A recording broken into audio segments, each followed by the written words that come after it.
Welcome to Business Innovators Radio, featuring industry influencers and trendsetters sharing proven strategies to help you build a better life right now.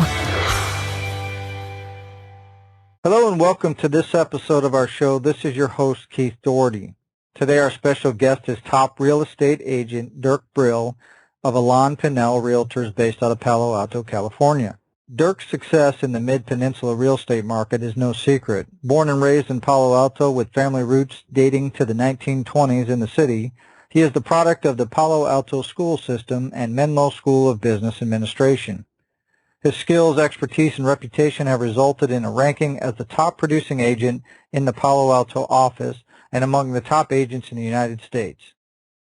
His extensive knowledge of the community, the nuances of each neighborhood, and of the local real estate market as a whole is unparalleled. Known for his tenacious negotiation skills, he is deeply committed to his clients' best interests as evidenced by the long-term loyalty of those he has represented over the years. Along with this experience, he offers his clients a concierge service for every need that can arise in a transaction. All right, with all that said, Dirk, welcome to the show. Pleasure to be here with you, Keith. Thank you. Dirk, if we could start for our listeners, what led you into real estate? Was it something that you always knew you wanted to do, or did you maybe stumble into it?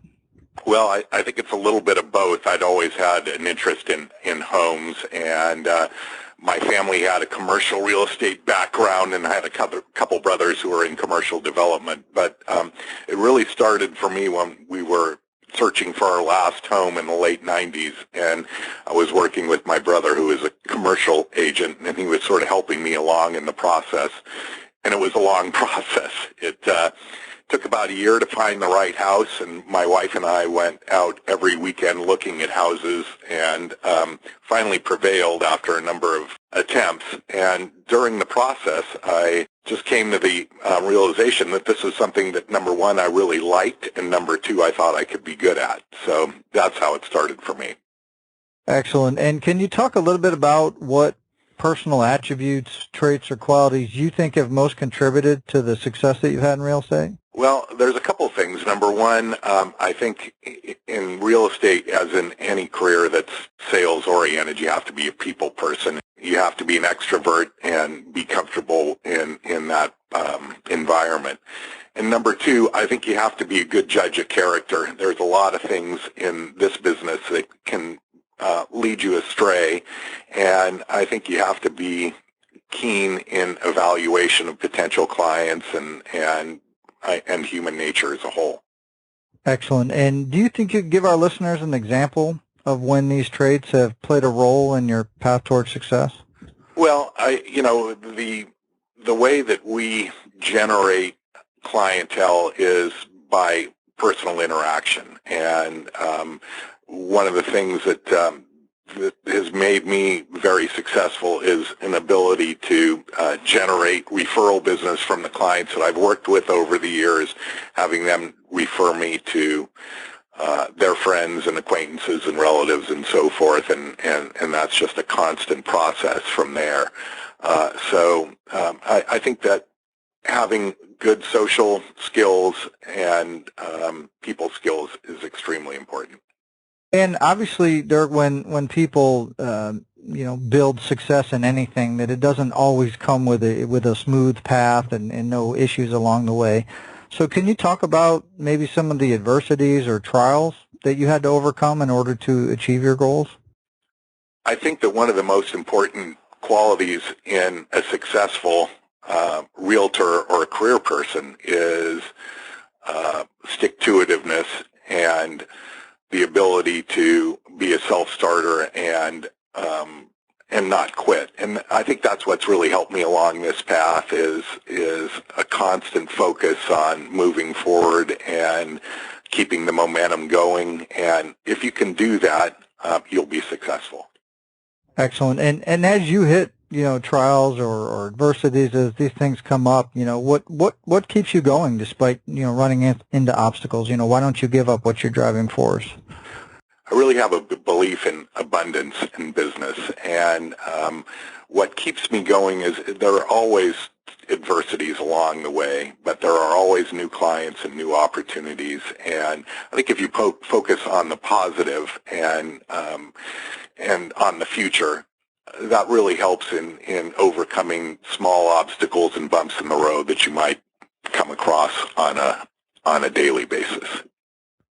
Excellent. Yeah, I think it's great advice there. Like you said, is not a lot of people tend to focus on the issue at hand, and that could sometimes elevate or escalate the issue or make it worse. Versus, I like what you said there, to kind of keep your eye on the prize per se, looking forward, look at the positive, and focus more towards that, because as a lot of people know, you can basically what you focus on is what you tend to get a lot. So I'd rather focus on the positive and try to generate that versus amplifying the negative that comes along. Exactly. In our business, there is an abundance of clientele, an abundance of personalities, and you have to know when to pick up and move along and when to stick with things. And I think anybody who's successful in business has a good gut instinct about what is a positive situation and what might be a sign of a possible issue. And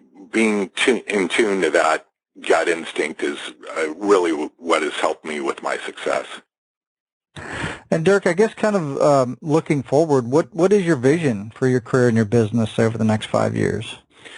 Well, it's, as always, generating more business and moving forward. I take a little bit different view of practicing real estate than a lot of top producers who have teams set up and a lot of associates and assistants who help. And that's really not my view on how to practice real estate. I really take the view that I'm a hands-on person, and I don't employ a lot of assistants. I want to be directly involved in all the aspects of a transaction.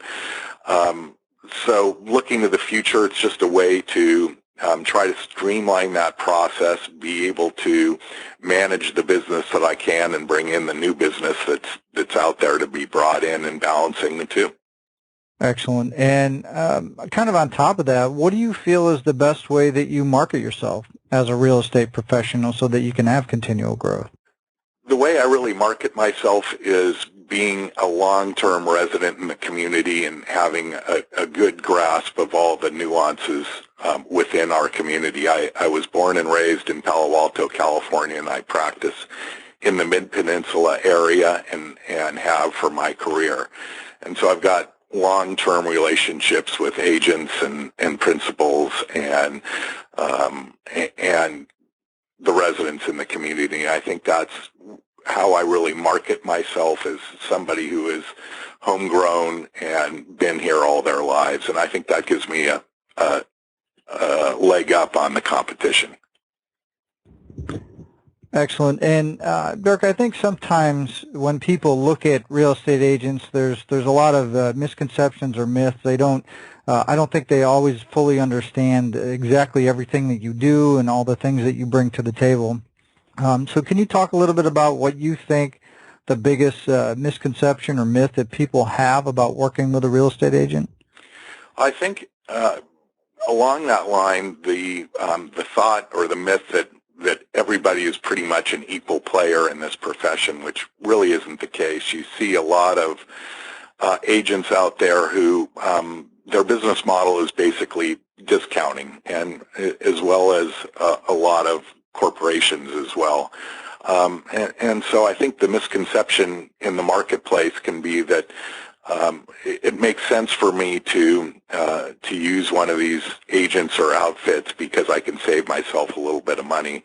And for most people, purchasing or selling a home is the largest transaction they will make in their financial lives. And depending on a professional who really has the expertise to execute a transaction and negotiate for you, versus somebody who is willing to give you some money back or a discount on the transaction. I think that's where the misconception really comes in, and good agents are always trying to explain that to potential clients, and that's how we really set ourselves apart from the rest of the pack, I think.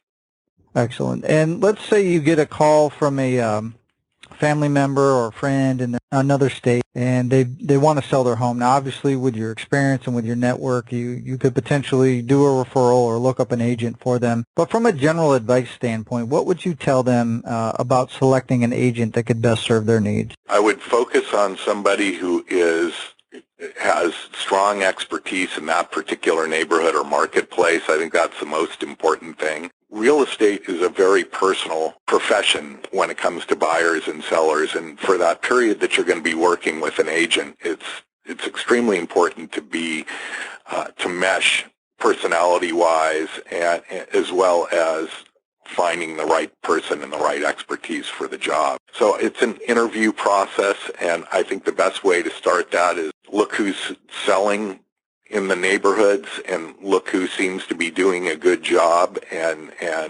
performing a number of transactions, getting together and talking to those people and really getting to understand what their philosophy on the business is, how they negotiate, and so forth. So I think it's a combination of expertise, market knowledge, and a strong background in that particular marketplace. Excellent. Now, if somebody's looking for real estate services or a real estate agent, obviously in the Palo Alto, California area, what's the best way they can find out more information about you and how you can help them? The best way is there are a couple ways, but the best way is to call. I'm always available via phone, but to do a little bit of research and background, best way to find that out is www.dirkbrill.com, and from there, setting up a time to speak and discussing the situation further. Excellent. Well, Dirk, obviously we want to thank you for taking time out of your schedule to come here today and share all of your professional real estate experience with all of our listeners. And if you're listening and you want to learn more about Dirk, obviously you can go to his website, like you said. Also below this interview, we'll have a link to his site and any other contact information we have so that you can reach out and make contact with Dirk. So with that said, everybody, until our next show, have a great day, and we'll talk to you soon. Thanks for listening to Business Innovators Radio. To hear all episodes featuring leading industry influencers and trendsetters, visit us online at businessinnovatorsradio.com today.